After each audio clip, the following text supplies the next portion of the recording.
that goes into doing a reading for someone is enormously huge. I promise we will go over this critical point ad nauseum before you finish this book. Why?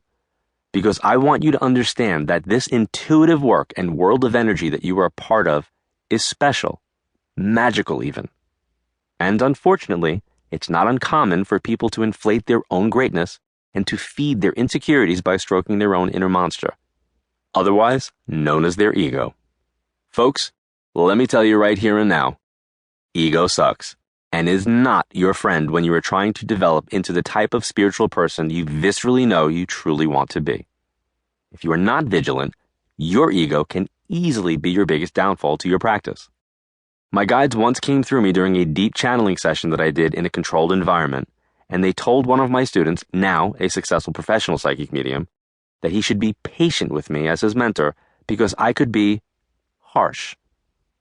I did not remember the session even though I was the instrument for it, and when it was recounted to me, I will personally admit that I was slightly offended by the message and thought maybe my student was embellishing, so I would go easier on him.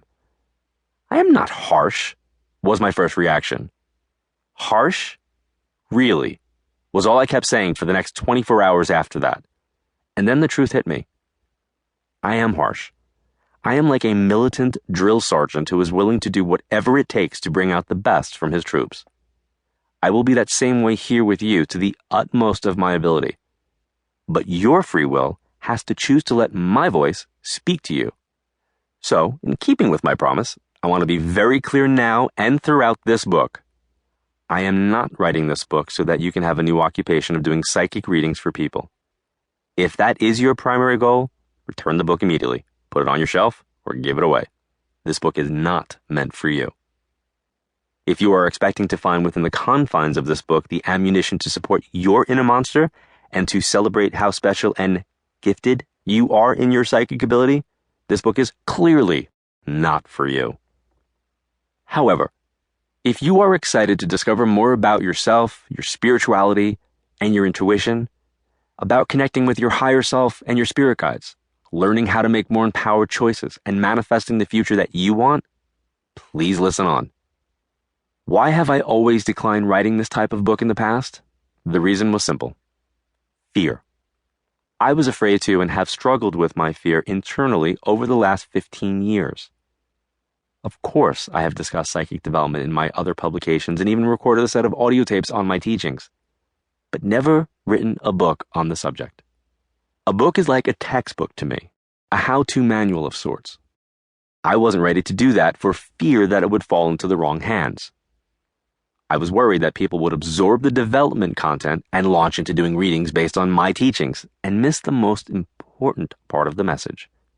Now, I don't want to sound all top-secret paranoid, but I feel that the skills that I'm disseminating here are powerful tools that will enhance your experience as you, if you pay close attention to them.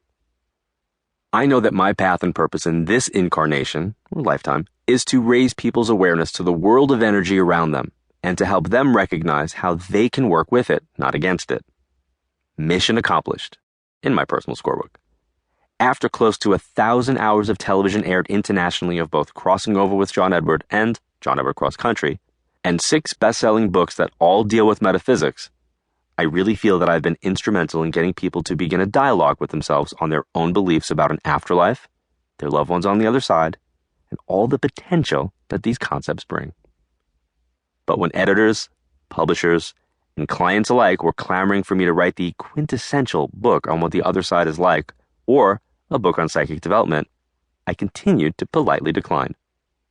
I live here, on this plane of existence known as Earth, and I know that there is something else beyond this since I've been conversing with it for decades. But because I know that there is a subjective element at work here for me as well, I didn't want to fall into the category of making umbrella statements. I really dislike when someone in a position like mine makes these grandiose and oversimplified statements that end up doing a disservice to the field as a whole. It comes down to the word responsibility. I didn't want to take it on.